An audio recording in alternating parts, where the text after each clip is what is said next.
be back to the third.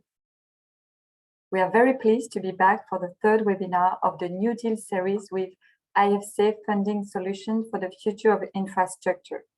This webinar will be focused on de-risking greenfield infrastructure investment in developing countries. We all know that governments are and will be facing unprecedented fiscal constraints as a result of the pandemic. In low-income countries, the level of debt rose to a record 860 billion in 2020, according to the Debt Statistic 2022 report of the World Bank. Despite these constraints, governments are trying to use infrastructure investment to create an immediate economic recovery that is also a real leap forward for long-term environmental and social outcomes. The equation for emerging countries is especially complex, as they were already facing significant infrastructure gaps before the pandemic. That's why combined effort of public institutions is crucial. IMF and the World Bank to tackle the debt and liquidity issues, MDB, DFIs, ECA, and all other financing institutions to provide support, especially for new greenfield infrastructure projects, where the level of risk and uncertainty is usually higher. The two transactions presented today are a perfect illustration of all the key ingredients needed to make it happen and successfully de-risk greenfield projects. Let me highlight some of these. The role of government to create the enabling environment on policies, tariff regulation, for example. Optimization of public resources, especially when limited. Leveraging multiple sources of public finance or use of blended finance. A well-structured risk allocation and securitization of the revenue, and providing political risk insurance in new markets. Once these conditions are in place, it opens the way to scaling up renewable energy projects and create the condition to develop larger programs to achieve the transition toward a low-carbon economy. The opportunity to share innovations was the starting point of this series. The Global Infrastructure Hub created in 2021 an innovative funding and financing tool in response to the G20 request for practical solutions to increase private investment in infrastructure. The G20 Infrastructure Working Group wants us to continue progressing the discussion around these topics by creating connection to share knowledge in the infrastructure community. We are therefore very pleased to be partnering with the IFC and expert panelists to deliver this webinar series. We know how valuable it is to learn from successful transactions and find solutions that can be transferred to your jurisdictions and projects, and that is really the purpose of this series, to create an environment where you can ask questions and hear directly from the project stakeholders. I am also really pleased that today we will have the opportunity to hear from two renewable projects, a solar project in India and a hydropower project in the Solomon Islands. The detailed case study can be found in our website. To facilitate these sessions, we are using the Slido platform. You can use the direct link or the QR code in the chat to submit your questions. There will be also an interactive poll during the session. We will have a 30-minute panel discussion followed by 15 minutes of Q&A. Our colleagues will be monitoring the questions, so please ask your question through Slido. Now, I'm pleased to introduce Isabel Chatterton, Director and Regional Head of Industry Infrastructure in the Asia Pacific at the IFC, to speak about IFC work and introduce us to the panelists and projects. Thank you, Maud. Really delighted to be here today and delighted to be co-hosting this second webinar jointly with GIH and IFC. This is our series of funding solutions for the future of infrastructure. So really little for me to say in addition to the excellent introduction by Maud. We're delighted to be presenting two cases critical to our development impact in the Asia Pacific region. Let me start by introducing our excellent panelists today. I would like to start with Fred Conning, Deputy Project Manager for the Tina River Hydropower Project. Fred has a background in engineering. He has been involved in the development of the energy industry in the Solomon Islands for more than 20 years. And actually, before joining the project, Fred developed small renewable energy systems in rural communities in the Solomon. And he was engaged in the Tina River project back in 2010 and pretty much driving the project since inception. Fred's dream is to make the project a model of development for Solomon and also to encourage more infrastructure development. So Fred, really delighted to have you with us today. Thank you for joining. Let me move on to our second panelist, Nick Merritt. He's very well known across the region, partner of Norton Rose Fulbright, and he was the advisor on the Tina River Hydropower Project transaction. Nick is a finance partner, as I mentioned, in Norton's Rose Fulbright Singapore office. He's been based in Asia for over 20 years, so it's really pretty much an expert. And he has advised so many developers, multilaterals, financiers, ourselves, of course, but other financiers on a really wide range of energy and infrastructure issues and challenges across the region. I can guarantee you that any challenge, any constraint, anything that needs to be structured, I think Nick has seen it. More recently, Nick's focus has been on energy transition and the topic very close to all of our hearts, which is sustainable finance.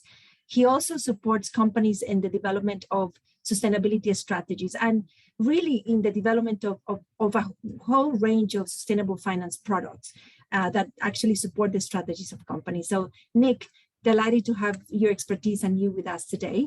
Our third distinguished panelist is Manu Srivastava. Manu is Principal Secretary with the government of Madhya Pradesh. He was actually the visionary and the person leading the entire REWA Solar Project. I had the pleasure of working side by side with Manu for many years, conceptualizing, structuring, and tendering this project. Manu has 29 years of experience in the government sector. He has had a wide range of responsibilities in government. For example, he has championed a number of initiatives, including the enhanced utilization of transmission capacity, and the topic that is really so critical for us in making our power sectors sustainable and resilient, which is the integration of renewable energy into the grid. Manu was part of this solar project and really led it really pretty much from the front. And he has also been the lead in a large number of decentralized solar initiatives in the state of Madhya Pradesh in India. Manu, delighted to have you with us today. And our last panelist, Sumit Sen, Directors Actis.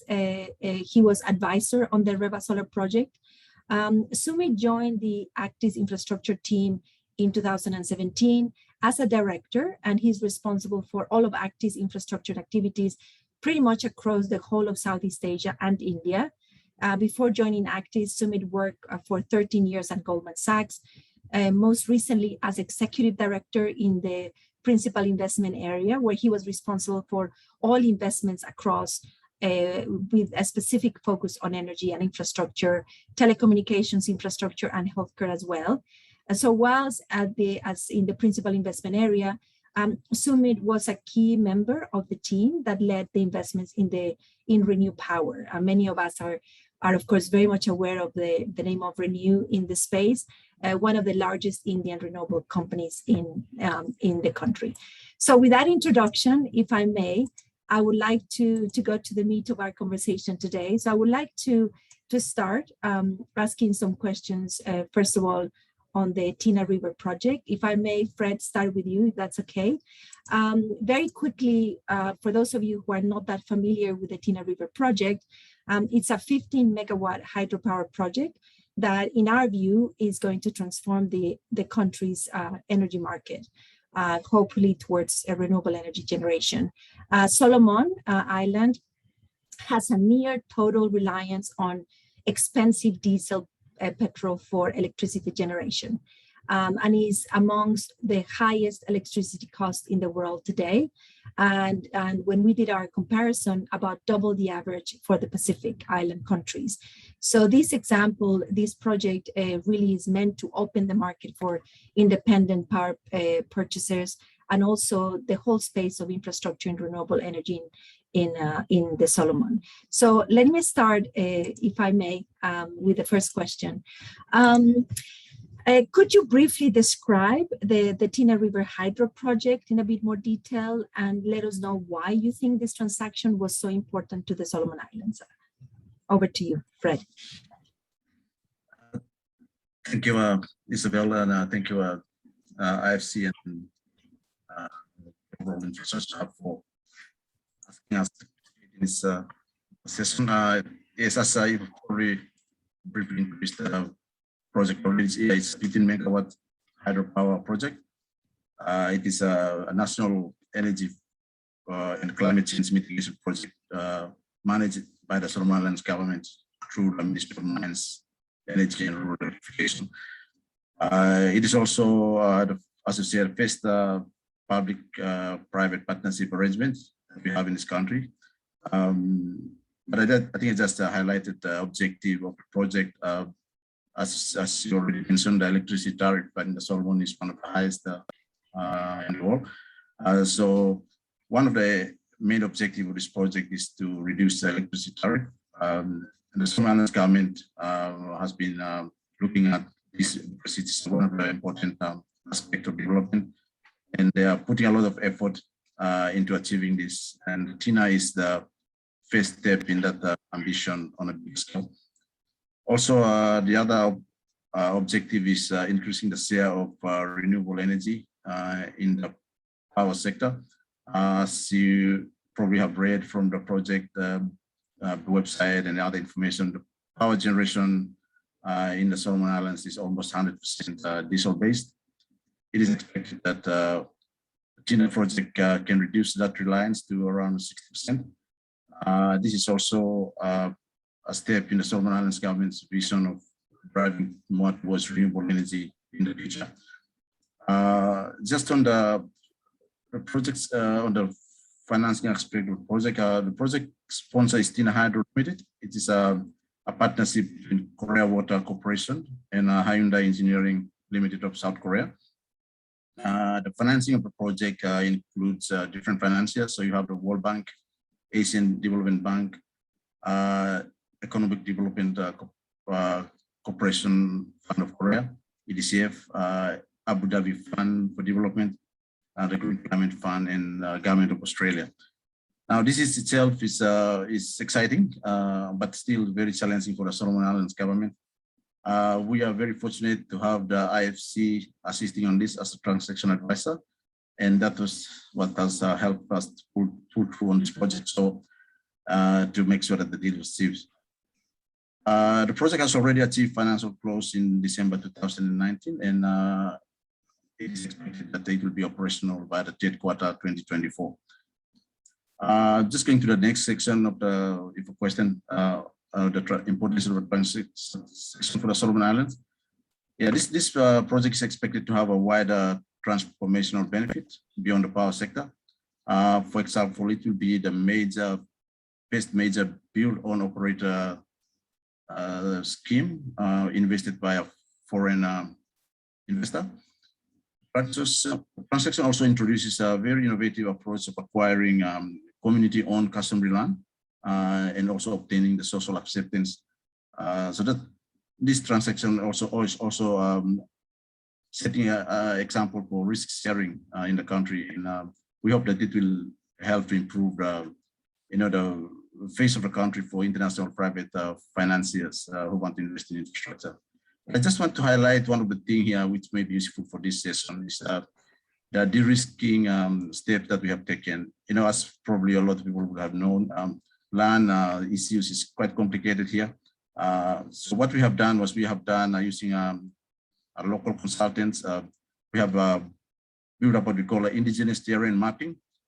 This de-risk complex land situation and builds foundation for effective benefit sharing. Also, it provides basis for effective implementation and lasting stability in a greenfield environment. The indigenous terrain mapping is strategic and proactive, while things like safeguards are primarily very reactive. One of the output of the ATM is the development of the project community benefit sharing arrangement.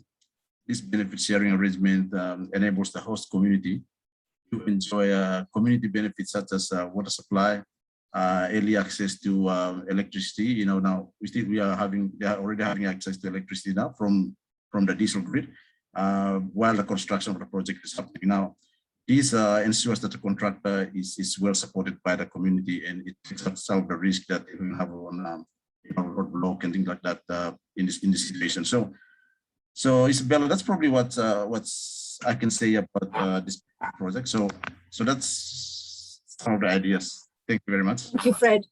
Very comprehensive. Thank you so much. As you know, Fred, this was a World Bank Group engagement, right? I mean, we were able to bring our public and our private sector expertise, both to the benefit of the project and of the Solomon.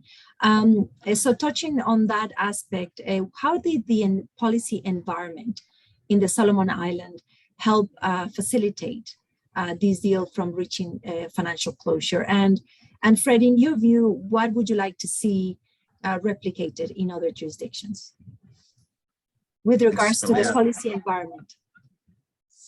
Sure. I will try to do that for the answer. Yeah. So as you know, as I said earlier on, this is a national infrastructure project, or it's mainly a national energy project. So what happened was, before the project was initiated, there was what we have called a National Infrastructure Investment Plan. It was set out in 2010. Now that's the National Infrastructure Investment Plan is an integrated plan for the development priorities of key infrastructure sectors, and this also including the electricity sector. Now the NIP intended to support the development aspiration of the government. Now, it's one of the things that we have seen a lot here is that the cost of electricity is very much a hindrance to growth here. So Tina is very much for that purpose, as I've stated earlier. Also, we have gone through a period here where some years in 2000 where we have ethnic tension and things like that. Now the country's image is not really appealing for the private sector. Now, what we have done here was to, this will be the way out of that. Some of the things to facilitate private sector development. So some of the examples for the Tina is, encouraging the use of things like compulsory acquisition for the land, where this is very much supported by a cabinet decision. So there's a strong cabinet decision to follow that process of land acquisition. As you know, compulsory acquisition is always labeled very, the optics of that is not very well received in the communities here. Now, because of the strong cabinet decision to do that, because it suits this project, so we have gone for that, and that sets the step. That's exactly what the government's for. Is driven by the government, and the government's taking the process forward itself to facilitate the private investor. The other one as well is also facilitating, the debt, using the debt management unit in the Ministry of Finance to do a lot of detailed due diligence on the country's borrowing capacity. So since 2010, there was a lot of work done by the Ministry of Finance, also supported by IFC and the World Bank on this. So that was what came out from preparing the area for preparing the country for this transaction. Also, one example is the Solomon Islands Electricity Authority, which is the off-taker of for the power from this project. We also have to beef up the financial status of that institution, and they have become very good, reliable. They become a very strong financial position before the Tina is achieve financial close. So those are the kind of things that we have prepared well before reaching financial close. Also, I think one of the important things is that the project office, which was set up by the Ministry of Mines, which we are working under, continues to remind the government through the different channels on the national infrastructure investment plan. Now, as you know, we have come since 2010, and there are different governments that come through that time. So it's a continuous effort from the project office to remind different governments that there is still the national infrastructure plan, and we must remain focused on that. So that's the thing that we have been doing very well, so to keep everybody focused.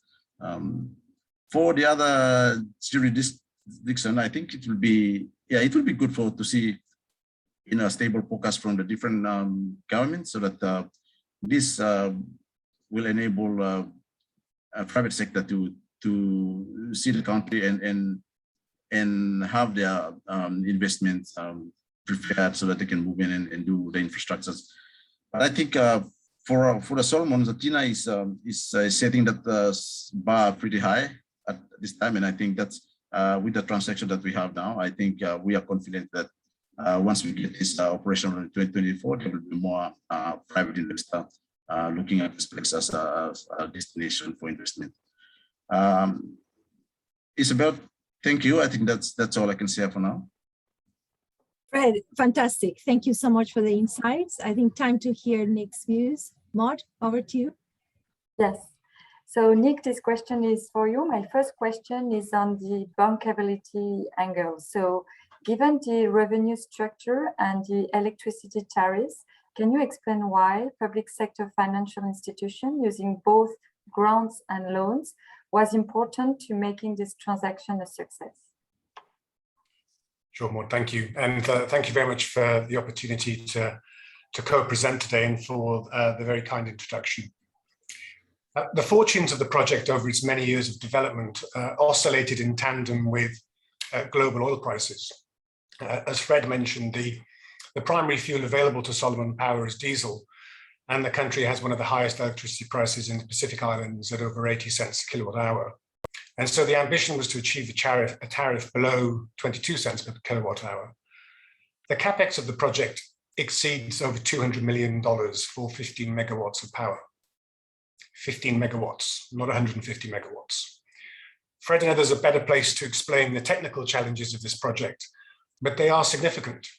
Building the access road, the topography and geography of the remote site, the engineering complexity of the dam and the costs of bringing all the materials to site meant that achieving such an affordable tariff on a project with such high cost but modest output was a significant challenge. This is also in part why the leverage of the project as a whole was so significant. In the early years, there was commercial bank interest in the project, but ultimately the only viable solution was a mix of concessional and grant finance way below commercial rates that could enable the project to achieve the affordability hurdle. It's only through the mix of grant and concessional loans to manage the all-in finance costs, including a much smaller amount of equity than is typically seen in projects of this nature, that the tariff objective could be met. In this sense, the sponsors have also made significant contributions to the projects, foregoing the typical returns you'd expect on a project of this size or cost.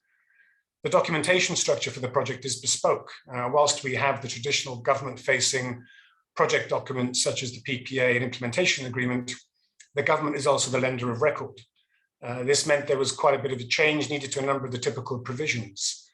In addition, whilst the concessional lenders normally provide finance to governments to undertake execution of projects, in this instance, they required certain assurances and access to information from the project company itself. And this also required some policy flexibility by the lenders to recognize that their counterparty is a private sector participant and not a ministry. And with so many stakeholders involved, this did take some time to iron out. The very positive element was that the project saw significant concessional lender interest, and yet its inception predates the UN Sustainable Development Goals. Today, we would call this project impact finance, and it very much paves the way for similar projects and for other smaller states or remote regions which experience high project cost but low capacity needs, which means they can't achieve traditional bankability metrics.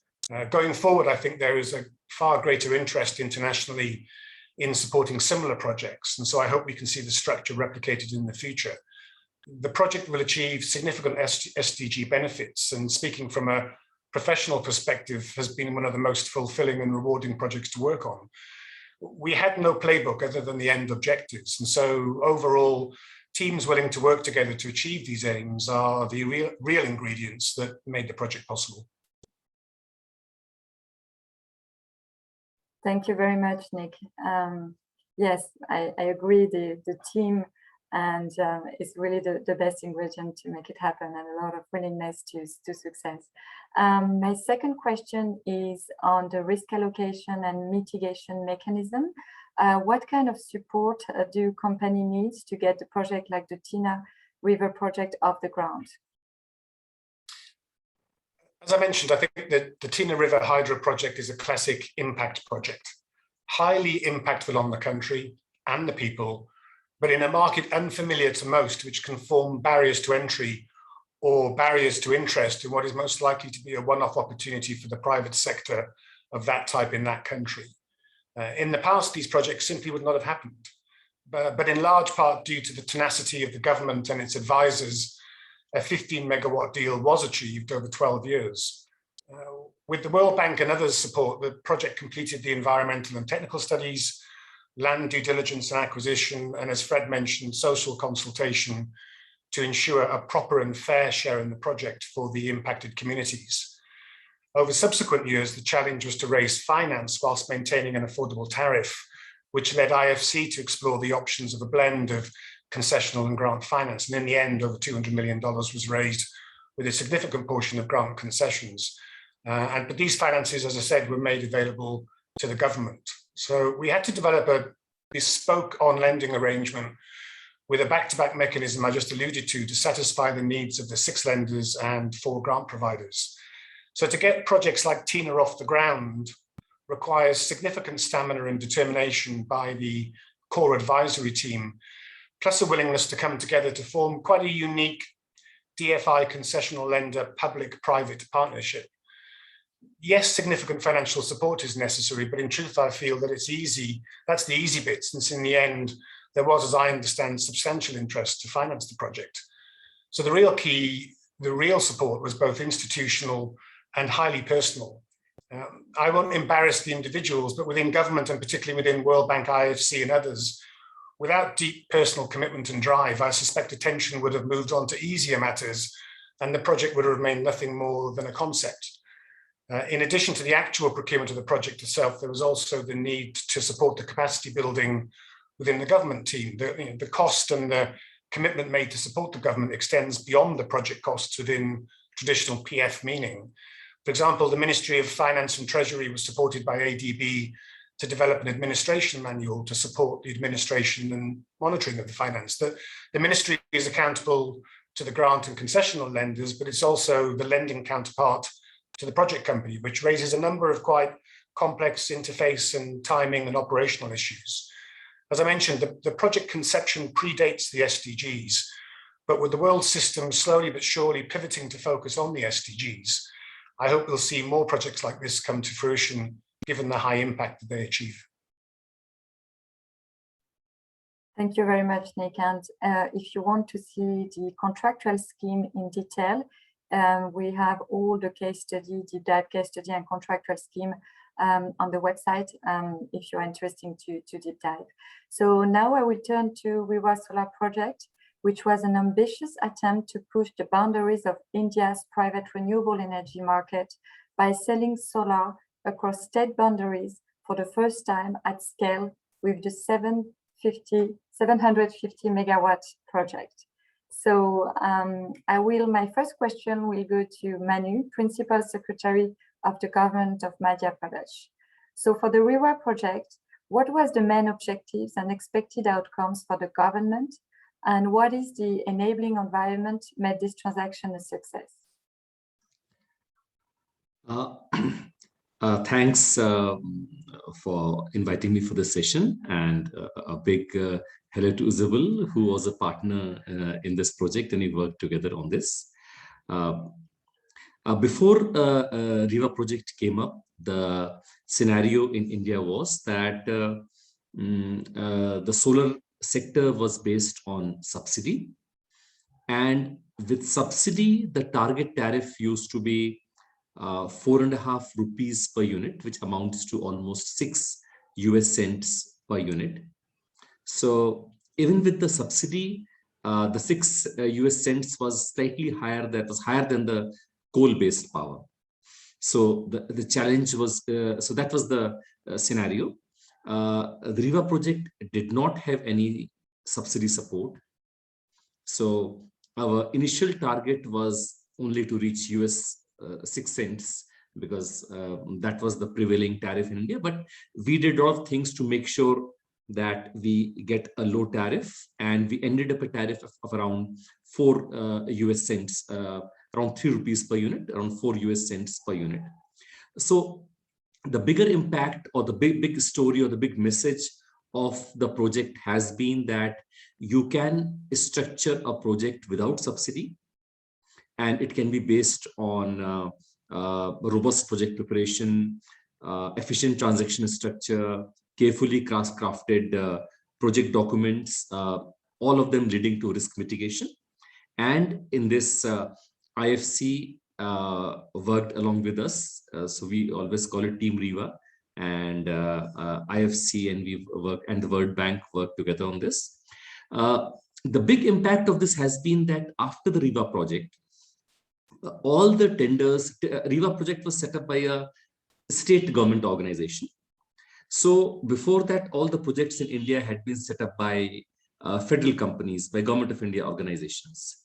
So one of the first things that happened was that all the federal companies, they withdrew all their tenders.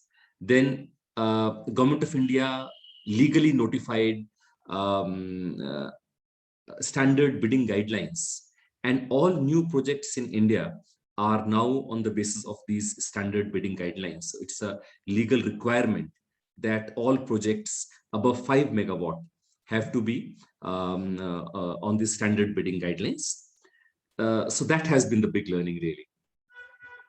And as Nick would say, I would reiterate that this requires a lot of commitment at institutional and personal level. But I would also say that it's rewarding, extremely rewarding, not only for the country or institutionally, but also in terms of personal satisfaction. Thank you very much, Manu. And I'm going to my second question now. How the government in developing countries help de-risk private sector investment in greenfield infrastructure?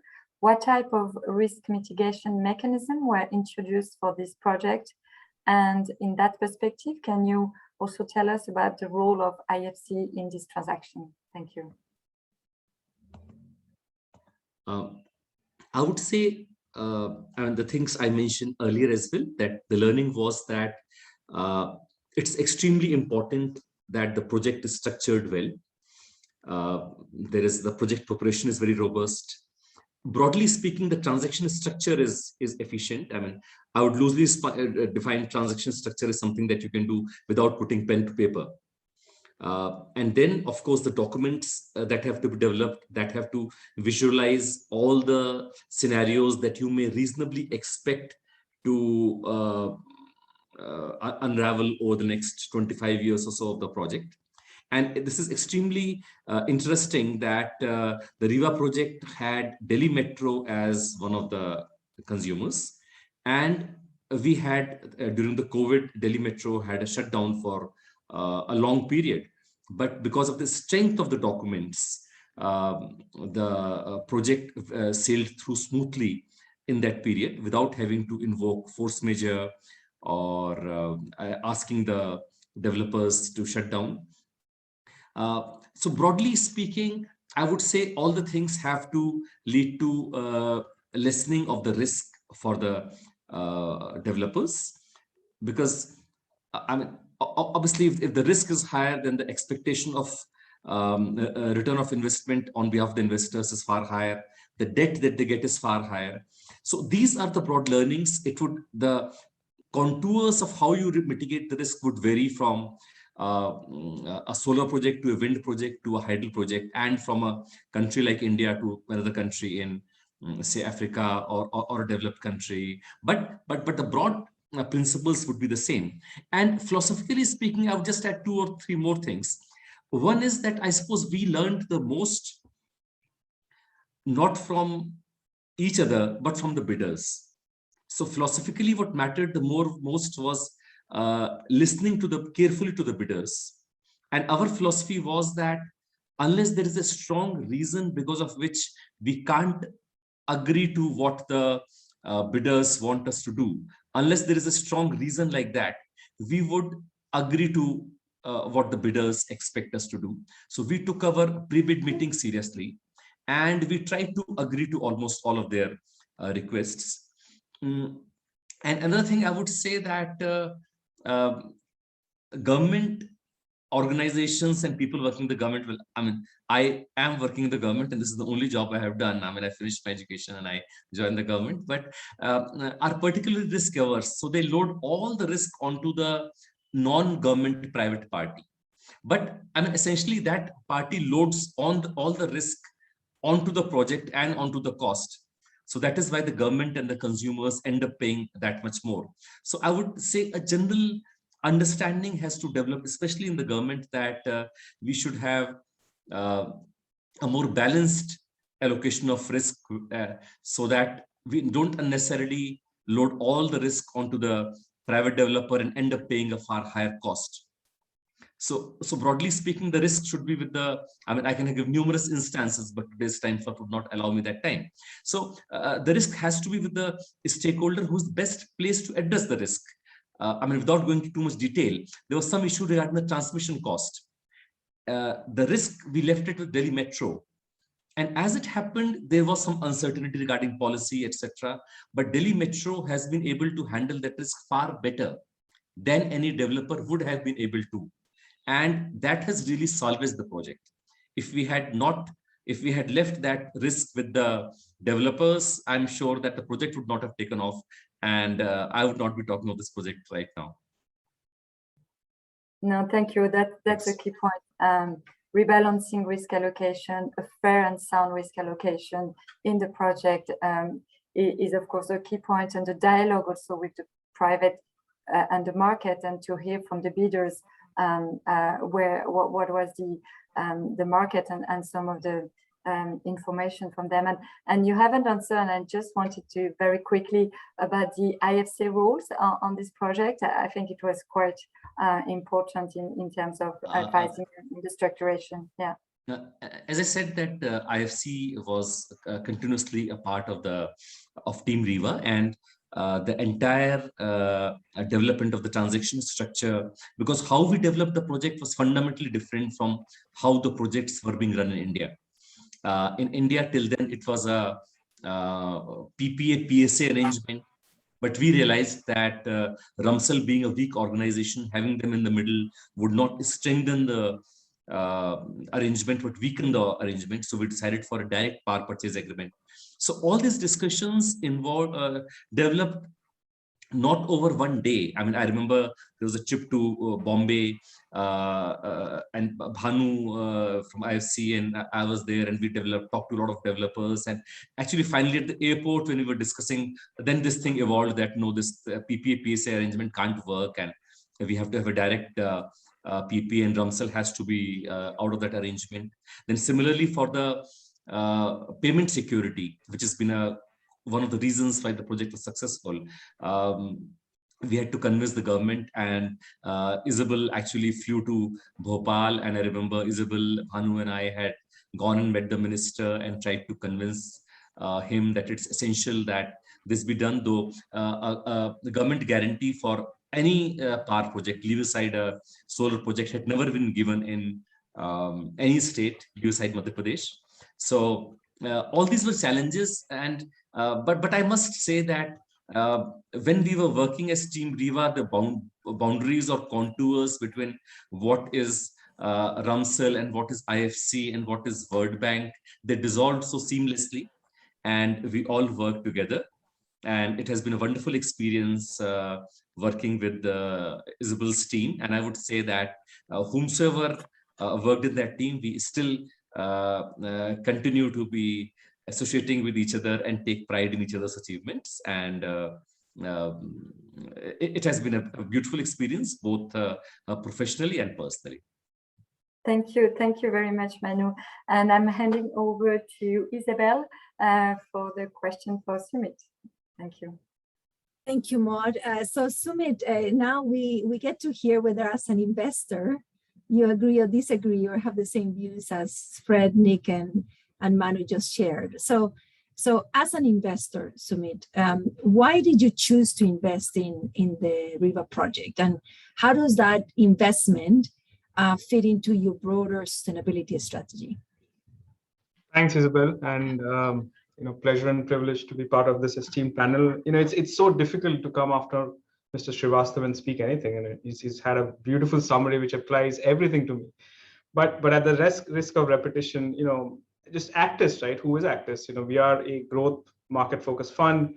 We actually are present in 8 countries where 80% of the population lives, right? So we are right there. Largest investor in green energy, and we currently own maybe more than 10 gigawatts of renewable capacity. So as you've heard, this public-private partnership was conceptualized and designed by Mr. Srivastava, Isabel, Bhanu, and the wider team. It was really a no-brainer for a long-term, sustainable, focused investor like us. The ultimate aim towards this collaborative effort was to establish a solar park in an agrarian state without the use of central government subsidies or counterparties, but still attract lower bids, right? So as Mr. Srivastava said, we are Team REWA because, this was probably the first project of this scale and one of the most high profile and highest impact projects back in 2015, right? It's a long time back.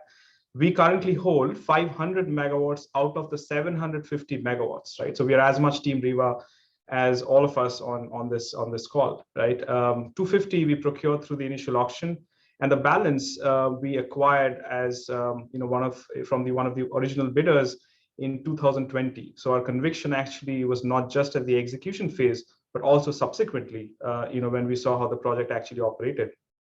And if I were to come up with 3-4 kind of big factors, the first one was sustainability, right? It's at the core of everything that we do. Affordable and clean energy for all is the holy grail. And this kind of project epitomizes and catalyzes that ambition to achieve that goal. And some of the sustainability factors, as Mr. Srivastava also mentioned, I'll just highlight, which is from a rocky barren land to generating 1/3 of solar power in the state and powering 60% of Delhi Metro's power requirement. That's pretty incredible, right? In the day and age that we're talking about. The project has and will continue to reduce carbon emissions by 1 to 1.5 million tons per year, right? Which is again another incredible feat. And the third piece, which people, a lot of people ignore, is the social responsibility was a remarkable feature of this project. As the people, there was a lot of things around education, employment opportunities, and a specific allocation of funds for local area development was actually carved out, which is incredible for us. The next piece was scale and no-brainer. 250 megawatts at single site was right in the middle of a fairway, and it was a first seed asset, honestly, for the platform, which was incredible. Third, I would say, every investment committee around the world gets jittery with projects that have reliance on subsidies.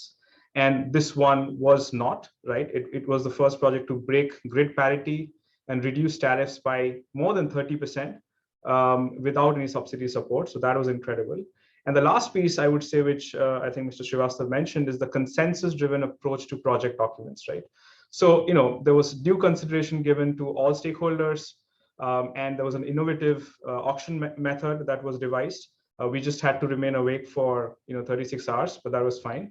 The procedure provided transparency and unprecedented flexibility to all the bidders, while the government achieved the most optimum price, right? So in some sense, this was the gold standard for project agreements in the country.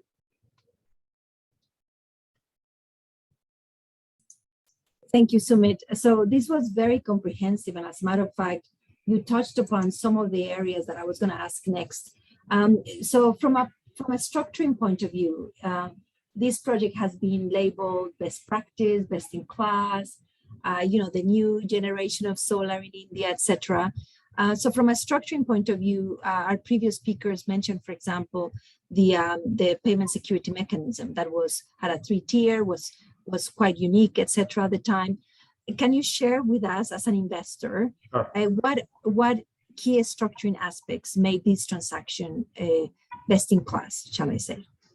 No, absolutely. So, we already spoke of the transparency in bidding, and I think that was key to incorporating and getting all the stakeholders on the same platform, right? And again, the government, the IFC team did a phenomenal job in getting that together. I would say the next big piece, which again, Mr. Srivastava highlighted, was the risk sharing approach to key execution challenges, right? So if you think of a project of this scale, land, evacuation, and financing are the longest lead items, if you will, right? In the case of REWA, 90% of the land was procured at the time of auction. So that gave immense comfort to the developers. Second, the authorities, RUMSL, as we heard, was very proactive and resolved all issues and disputes related to execution, and especially evacuation, which was a long lead item. But there was an automatic extension that was built into the contract. So we didn't have to kind of hustle and get that across. Once things were delayed a bit, as it happens in any country of and a project of this scale. And I would say third, on the execution side, was financing.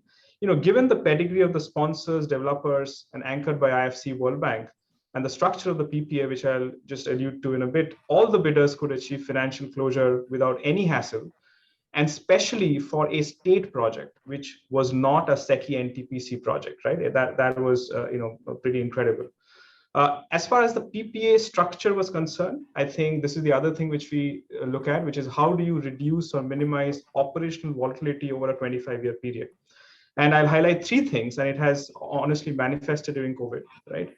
A, diversification of counterparty risk, and I'll not repeat this. This was probably the first renewable project to supply to an institutional customer outside the state of a credit quality like Delhi Metro, right? That was incredible. And as Mr. Srivastava said, it manifested during the prolonged pandemic situation where metros stopped running, and actually there was absolutely no disruption as far as generation is concerned, because the way the agreement is structured, the government could actually offtake the power in a seamless way. The second is on the payment security framework. That significantly increased the bankability of the project, akin to a central government PPA. And I would say three things there. There was a letter of credit, which was again backed by a 2-month payment security fund, which was already created. And third, there was a state government guarantee for all DISCOM obligations, right? So the approach of off-takers, MPPMCL, DMRC has generally been exemplary, and we've never faced any issues as such in respect of payments, and notwithstanding the COVID impact generally on the sector, right? And the last thing I would say is around change in law provisions, and this was again a visionary idea, I would say, that was conceptualized back in the day when the project documents were being drafted, and there were like reasonable provisions to appropriately compensate for any change in law post the auctions. And everything that you think will go wrong went wrong, and lo and behold, this came to a rescue when the GST and the safeguard duty regime came into place in India, which were literally additional taxes on the developers. And off-takers, like MPPMCL, DMRC took a proactive role in addressing this issue amicably, arriving at a solution which was a win-win for all parties, right?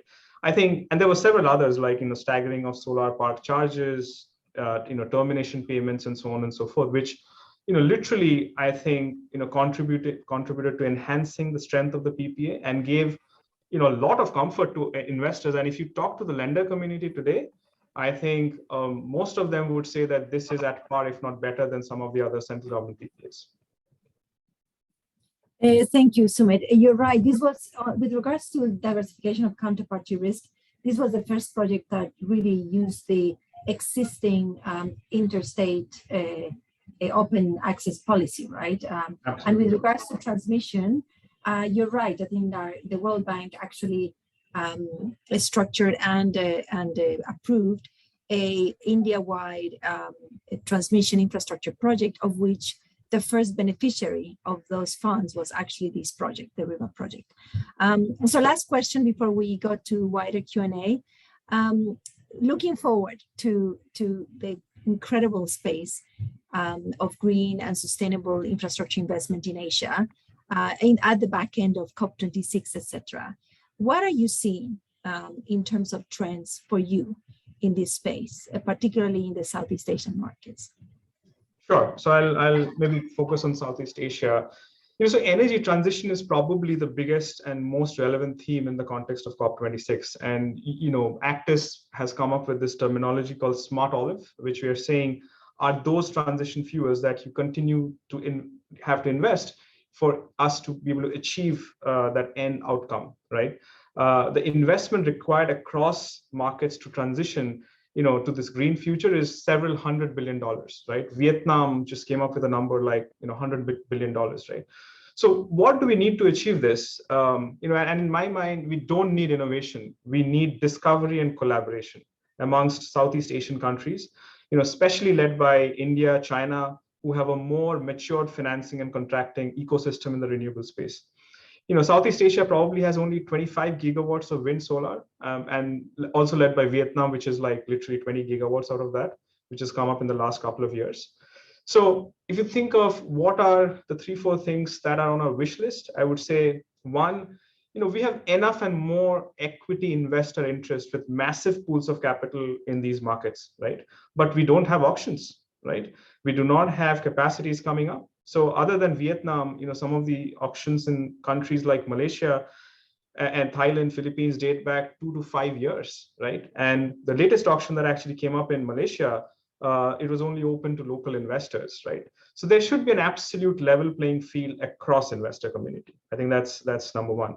I would say second, the risk sharing contracting structure, as we just spoke through on both the projects, is kind of absent, right? So if you look at Vietnam, which has the largest capacity, you have issues around termination payments, curtailments, change in law, dispute resolutions, and this has hindered capacity expansion across markets. And in Vietnam, if you see, while 20 gigawatts have come up in the last couple of years, it's only been local investors, right? If you talk to international investors, all of these issues has led to significant premium to execute greenfield projects in these markets. And the third one, which I'll mention, is debt financing, which supports 75 to 80% of the project cost, right? We can provide 20% capital, but we need the 75%. And if you think through different markets, I think local liquidity in markets such as Philippines, Thailand, Malaysia, remains high, while other markets like Indonesia, Vietnam rely on international financing, and most of them are recourse financing, which is very difficult for any international investor to come through. Second is, there are some credit enhanced structures that are, coming up, but it comes with a cost, right? And the tenure of some of these facilities that you see are somewhere in the range of 10 to 15 years, right? Which sometimes do not align with the overall, the project tenure that we would ideally like. So in summary, fundamentally, we need long-term, non-recourse project financing solution. And it's not tough, right? We've had enough and more instances in India, in China, across multiple other markets. And if there is enough knowledge sharing, I think, we will be on course to achieve this and more in the Southeast Asian space. Thank you so much. Excellent. So Maud, over to you. We're going to start the Q&A session. Yes. So the first question from the audience is for Nick. So if Nick, you can put your camera back on, please. The question is, what are the crucial success factors to promote infrastructure investment in the Pacific countries, given the specificity of those Pacific countries with a lot of remote islands and a lot of places? So what are the success factors for those? That's a good question. I think Sumit's already answered it. We need that standardization of approach. The Southeast Asian market, the Pacific market, the ASEAN market is disaggregated and very, very different structures, very different access to debt, across the piece. And I think that the DFIs and multilaterals with co-financing structures can probably help lead the way to sort of unlock some of those opportunities. But also, as Mr. Manu said, realization in government that risk allocation is not risk push away. There needs to be a fair allocation of risk, and I thought Manu made the point very eloquently that the more you push it away, the more contingency gets added to the price, and then everyone complains that the asset or the price is expensive. So we've got to reach that equilibrium, and the numbers needed over the next 30 years are astonishing, right? There's an enormous amount of capital needed, and we have to find the way of removing the friction from these transactions in order to just get on with the job, to provide the clean water, the power, and an affordability in line with the SDGs. So to you, Isabel, for the second question. Thank you. So another question from the audience. So Sumit, this one's for you. Clearly, you mentioned a lot of innovations in your previous answers, but the question is, what key financial innovations that you saw in the REWA project you would like to see in other jurisdictions? So top 1 or 2 financial innovations. Yeah, so, in terms of financial innovation, and it can be very, very broad-based as well. I would say the payment security mechanism is probably, the best that you can do, right, with a state project. And as Mr. Srivastava mentioned, right, this was not a central government counterparty, and still that 3-layered protection from a sub-sovereign, basically the state government of Madhya Pradesh, a payment security fund which is waiting there, right, if an issue were to happen, and a letter of credit mechanism, right? So there was this 3-layered mechanism which I thought was, very good, right? And then the other piece which I'd say, which was built into these structures, right, which basically gave lenders a lot of comfort that if things were to go wrong over a 25-year period, right, you would still get paid, and there was termination payments built in there, which, and I was just talking about Vietnam, there was, this thing around a change of law, and all of these things, while it looks very remote, actually manifests itself during the project life, right? So just thinking ahead, talking to investors prior to actually coming up with the agreements, it doesn't talk about weakness, it just talks about the strength of the collaboration. And when I speak to lenders, I think those are the elements which lenders really love, right? And as we look at Southeast Asian markets, and as Nick mentioned, right, these are the exact elements which are not there in those PPAs, and hence lenders are not comfortable. So I would say these are the 2-3 things, that we would want to replicate across markets, at least in the initial phases, right? Obviously, we don't want markets to be subsidized and all of those things, but in the initial phases, we need these things as support. Thank you, Sumit. Thank you, Sumit. And actually, I have a question for you, Isabel, from the audience. So what is the role of MDBs and other international organizations in funding project feasibility studies, and I guess all the project facilities also? So there are many different roles that we can play, and it really varies very much on the institution, the MDB. It also depends on the target country. Some MDBs actually have specific project development facilities. Some others don't, but actually the borrowers can actually, to some extent, get an advance from future debt to prepare projects. I think it varies greatly. What is key that I think we need to solve is the fact that at the moment, some of the facilities available for middle-income countries are relatively diminished and scarce. Even before COVID and now more during COVID, we are seeing quite a bit of funds becoming available in relatively lower income countries and countries that suffer from fragility and special conditions. But if I can just say very quickly before we finish, capital and financing and funding continues not to be a constraint for infrastructure in Asia Pacific. As a matter of fact, the dynamism of the region, it is visibly resulting in a lot of funds and a lot of investors, institutional investors, pension funds. There is an abundance of capital. The problem, as Nick was mentioning, is the bankability of those projects. And as Sumit just referred, there are certain sectors and certain countries where the bankability, international bankability, is not there yet.